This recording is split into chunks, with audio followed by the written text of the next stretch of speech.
I learned early that silence can be heavy. Not the peaceful kind that settles over a room at night, but the dense, pressing quiet that follows responsibility when no one notices how much you are carrying. I did not know how to name it when I was younger. I only knew that while other children seemed to move through the world loudly, laughing, complaining, demanding space, I learned to shrink without disappearing, to exist in the background where I could observe, anticipate, and fix what needed fixing before anyone asked. My name is Amelia, and for most of my life, I believed that family meant endurance. Enduring noise, enduring need, enduring the subtle disappointment of being valued more for what you provide than for who you are. I thought this belief was noble. I thought it made me good. In our family, goodness was measured in usefulness. Sarah, my older sister, was never quiet. She burst into rooms like weather, unpredictable, loud, impossible to ignore. Where I learned to read moods, Sarah created them. Where I learned to wait, she demanded. My father used to say she had a spark that couldn't be contained. He said it with pride, but also with exhaustion. I learned early that my role was to balance her, to smooth the rough edges she left behind, to translate her chaos into something manageable. I did not resent her then. Resentment comes later, after years of being praised for your strength, while no one asks how heavy the load has become. Our mother, Helen, used to notice. She saw the way I lingered in doorways, listening before entering a room. She saw the way I memorized everyone's preferences, who liked their tea strong, who hated loud mornings, who needed reassurance disguised as jokes. She called me her steady one. When she said it, it felt like love. The morning she died, the house felt wrong before we even knew why. The air was too still, like it was holding its breath. I remember standing in the hallway, watching Sarah pace the kitchen, talking too fast, knocking things over. I remember thinking that someone should tell her to slow down, that she was going to break something. I remember realizing that someone was me. After that day, the world rearranged itself without asking my permission. Grief did not arrive all at once. It seeped in through the walls, settled into corners, changed the shape of ordinary days. My father withdrew into routines, work, television, sleep. Sarah unraveled loudly, publicly, her pain spilling out in arguments and impulsive decisions. And I stepped forward, quietly, because someone had to. I was 16 when I learned how to cook a week's worth of meals. 16 when I learned how to pay bills, how to schedule appointments, how to sit with someone else's sadness without drowning in it. People told me I was mature for my age. They said it like it was a compliment. I accepted it like a contract. Responsibility became my language of love. When Sarah announced her first pregnancy years later, the news felt like an echo rather than a surprise. Of course this was happening. Of course something new and fragile would arrive that needed tending. Of course I would be there. I told myself this was temporary. I told myself it would balance out. I told myself that one day when things settled, I would step back into my own life. But the truth, the one I would not face for years, was that I had built my identity around being needed, and letting go of that role would mean facing a terrifying question. Who was I when no one needed me anymore? That question waited patiently at the edge of my life, growing heavier with each passing year until the day my sister announced she was pregnant for the 6th time, and the silence inside me finally broke. I grew up in a modest house at the edge of our town, the kind of place where the paint peeled a little more each year and memories soaked into the walls. My older sister, Sarah, was 3 years ahead of me and light years louder. She filled every room with laughter, drama, and need. Our father, Robert, called her his firecracker. I was the shadow that followed, cleaning up the sparks. Our mother, Helen, died suddenly when I was 16. A stroke, the doctors said, fast and unforgiving. One day she was humming in the kitchen. The next day, the house was silent. That silence rearranged our family forever. Dad retreated into work and grief. Sarah spiraled, mourning loudly, recklessly, and I became the glue. I learned how to cook full meals, pay bills, and read emotional weather the way sailors read the sea. Sarah married her high school sweetheart at 21. By 22, she was pregnant with Lily. Everyone celebrated. I helped plan the baby shower, folded tiny clothes, and held Sarah's hair back during morning sickness. When Lily was born, Sarah cried and said she didn't know how she'd survive without me. I thought it was a compliment. It didn't stop with Lily. 2 years later came Noah, then Emma, then twins, Jack and Rose. Each pregnancy followed the same script: excitement, promises, chaos, each time I stepped in. I babysat for a few hours that turned into entire weekends. I attended parent-teacher meetings because Sarah was overwhelmed. I memorized allergies, bedtime routines, favorite songs. People assumed I was the mother. I stopped correcting them. Our father tried to help, but age and illness slowed him. His knee pain kept him grounded. His heart medication drained his energy. Sarah leaned on him emotionally, on me practically. "You're just better at this," she'd say when I tried to protest. I believed her. I told myself I was needed. I told myself that was enough.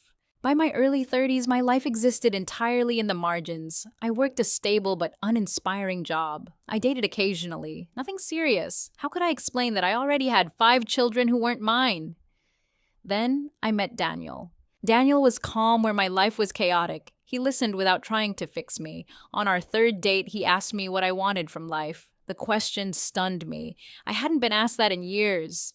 I told him about my dream of opening a small bookstore with a reading corner for children, a place of quiet joy. He smiled like he could already see it. For the first time in a long while, I felt seen. But reality has a way of interrupting hope. Sarah's calls increased. The twins were difficult. Lily was struggling in school. No one needed speech therapy. I canceled dates. Daniel waited patiently until one night I showed up late, exhausted, smelling like baby formula. He didn't complain. He just asked softly, "Where do you fit into your own life?"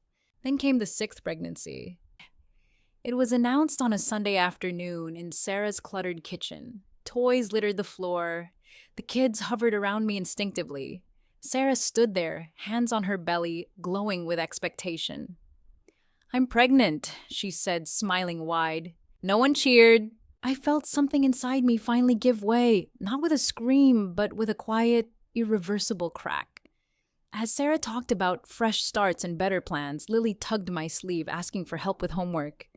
I helped her, my hands moving automatically while my mind screamed, "This will never end." That night, I didn't sleep. I cried into Daniel's shoulder, telling him everything: the resentment, the guilt, the fear that I had wasted my life. He held me and said the words that changed everything. "You're allowed to choose yourself." The next morning, I went to my father. Robert listened in silence as I finally told the truth. When I finished, his eyes filled with tears. "I failed you," he said. "I thought keeping the family together meant letting you carry too much." It was the first time anyone acknowledged my sacrifice. Telling Sarah was explosive. She accused me of betrayal, of selfishness, of abandoning her children. Her words cut deeply because they echoed my own fears. But for the first time, I didn't back down. I told her I loved her kids, but I was done being their parent. I would help her find support, but I would not be the support. The aftermath was painful. Sarah struggled. Our relationship went cold. The kids were confused. I missed them terribly. But something unexpected happened. Sarah adapted. She found community programs, leaned on the fathers more, grew stronger out of necessity. In the space I reclaimed, my life finally began. Daniel and I moved in together. I enrolled in business classes. Slowly, my bookstore dream became real. When the 6th baby was born, I held him, kissed his forehead, and handed him back without guilt. Years later, my bookstore opened. Children filled the reading corner with laughter. Sarah came to the opening with all 6 kids. She hugged me, awkward but sincere. "I'm proud of you," she said, and I knew she meant it. Family didn't break when I stopped carrying everyone. It healed. My sister announced she was pregnant for the 6th time, and I was so fed up with raising her kids that I finally chose myself. That choice didn't destroy us. It saved me, and in the end, it taught all of us how to stand on our own. What follows is the fuller truth. The parts I once skipped over because they were too heavy, too ordinary, or too painful to explain. Healing didn't happen all at once. Choosing myself wasn't a single brave moment. It was thousands of small, terrifying decisions stacked on top of one another, each one daring me to keep going. When I stopped being the default parent, the silence in my apartment was unbearable. For years, my days had been dictated by school schedules, pediatric appointments, and the constant low level anxiety of keeping 5 children alive and emotionally stable. Suddenly, there were evenings with nothing to do but sit with my thoughts. I questioned myself constantly. Was I cruel? Had I confused exhaustion for enlightenment? I would stand in the grocery store, see a brand of cereal Lily loved, and nearly abandon my resolve right there in the aisle. Daniel became my anchor during that time. He never tried to replace the children-shaped hole in my life. He simply reminded me that the hole existed because I had been giving too much of myself away. We cooked together, badly at first, laughing over burnt pans. We talked about money, fear, and the strange guilt that comes from doing something good for yourself when others are struggling. Slowly, I learned that peace can feel unfamiliar, even frightening when you've lived so long in chaos. Sarah's adjustment was not graceful. There were months when she refused to speak to me. She told the kids I was busy with my new life, and while the words were sharp, they were not untrue.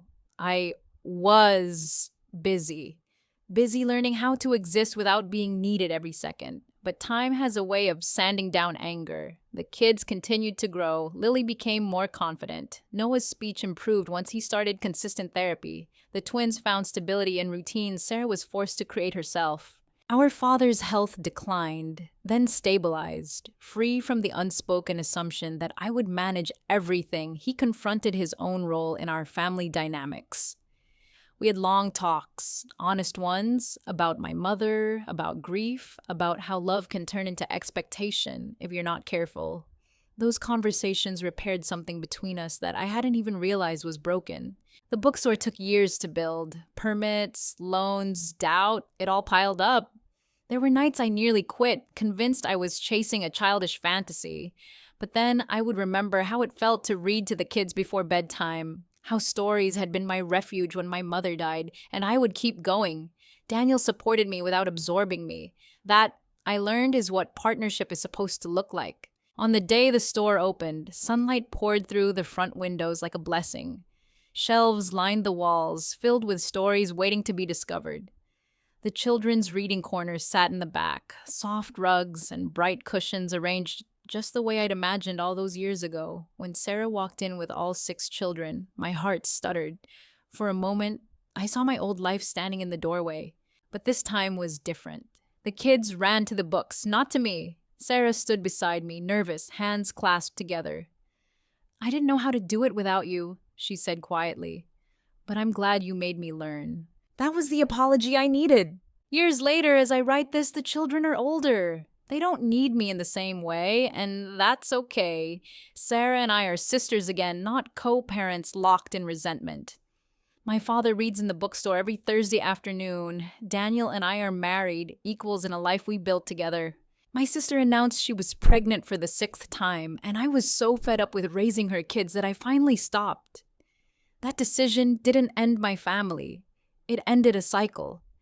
And in doing so, it gave all of us something we had never truly had before. The chance to live our own lives whole and unburdened. And the end.